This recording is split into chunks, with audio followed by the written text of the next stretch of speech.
கர்த்தரின் ஆசீர்வாதம் எப்படிப்பட்டது? ஆசீர்வாதம்னா என்ன? அது என்னவெல்லாம் செய்கிறது ஒரு மனுஷனுக்கு?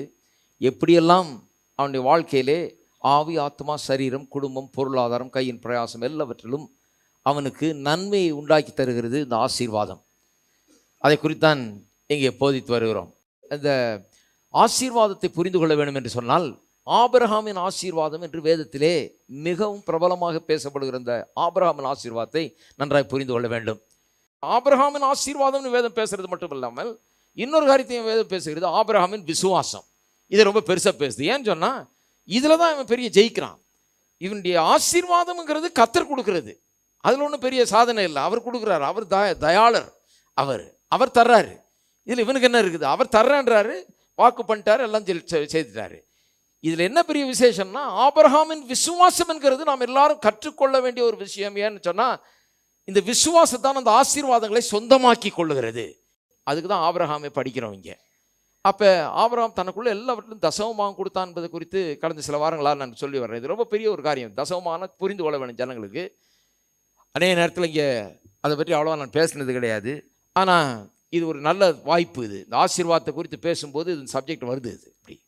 இது ஒரு நல்ல ஒரு காரியம். ஏன்னு சொன்னால், இது நல்ல தசம பாகம்னா என்ன நமக்கு விளக்குது. தசமான ஏதோ கர்த்தர் நம்மகிட்டலாம் கலெக்ஷன் வாங்கி அவர் ஏதோ பெரிய ப்ராஜெக்ட்டுக்கு வாங்கிட்டு இருக்கிறாருன்னு அர்த்தம் இல்லை. இது காசு திரட்டிகிட்டு இருக்கிறாரு, அதெல்லாம் பண்ணுறது இல்லை. கர்த்தர் என்ன பண்ணுறாரு, உனக்கு என்னெல்லாம் ப்ராஜெக்ட் இருக்கோ அதுக்கெல்லாம் நான் தர்றேன், ஆனால் நீ என்கிட்ட எப்படி அணுகணுமோ என்னை அப்படி அணுகு. இந்த 10% வாங்கி அவர் பொழப்பு நடத்துறது இல்லை. அவர் என்ன பண்ணுறாரு, 100% உனக்கு தர்றேன், அதை நீ அங்கீகரி, அதை உன்னுடைய வாழ்க்கையில் அங்கீகரித்து விசுவாசத்தில் நடந்து கொள்ளு என்று சொல்லி அதற்கு அடையாளமாக தான் இந்த 10% வைத்திருக்கிறார். ஓகேங்களா? 10% எதுக்கு வச்சிருக்காரு? அதுக்கு அடையாளமாக வைத்திருக்கிறார். எதற்கு? நம்முடைய விசுவாசத்திற்கு அடையாளமாக, நம்முடைய விசுவாச ஜீவியத்துக்கு அது அடையாளமாக இருக்கிறது. அப்போ நம்ம தசமபாகத்தை கொடுக்கும்போது நாம் யார் நம்முடைய ஆதாரம் என்பதை எடுத்து காண்பிக்கிறோம். கையை அவரிடத்தில் நீட்டி விடுகிறோம். அங்கே நீட்டின கை திரும்ப காலியாக திரும்பாது. எத்தனை பேர் விசுவாசிக்கிறீங்க? எத்தனையோ மனுஷர்கிட்ட நீட்டி காலியாக திரும்பி இருக்கலாம்.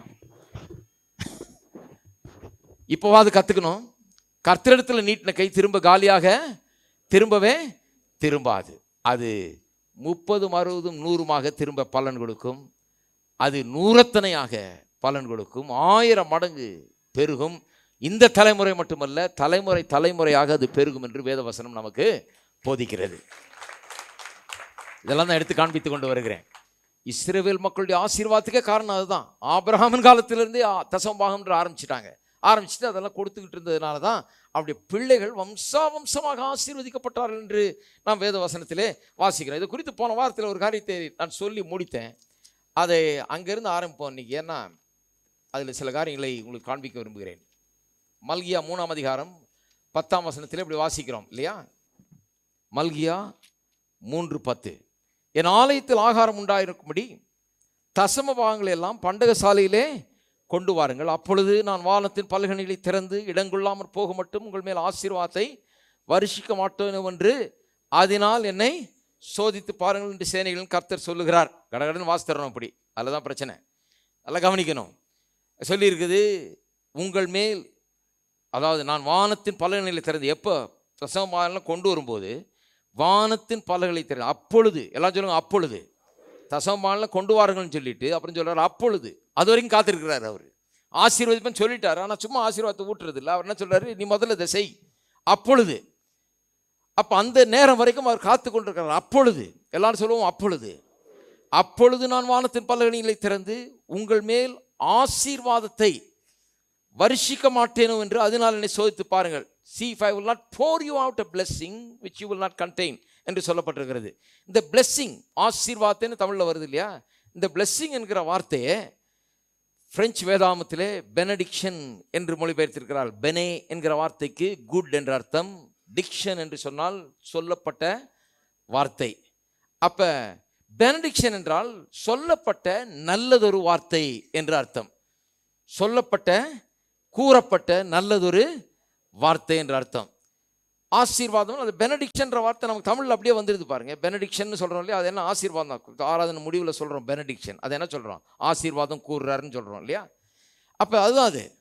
கர்த்தர் என்ன சொல்கிறாரு, நீ தசமபாத்தை கொண்டு வா, அப்பொழுது நான் வானத்தின் பலகணிகளை திறந்து, நான் வானத்தின் பலகணிகளை திறந்தோடனே எல்லாம் வானத்தை பார்க்குறாங்க, என்ன திறந்து என்னமோ கொட்டுறாராமேன்னு. என்ன கொட்ட போகிறாரு?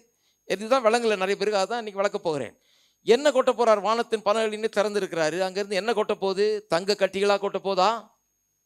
இல்லை. ரூபா நோட்டா கொட்ட போதா?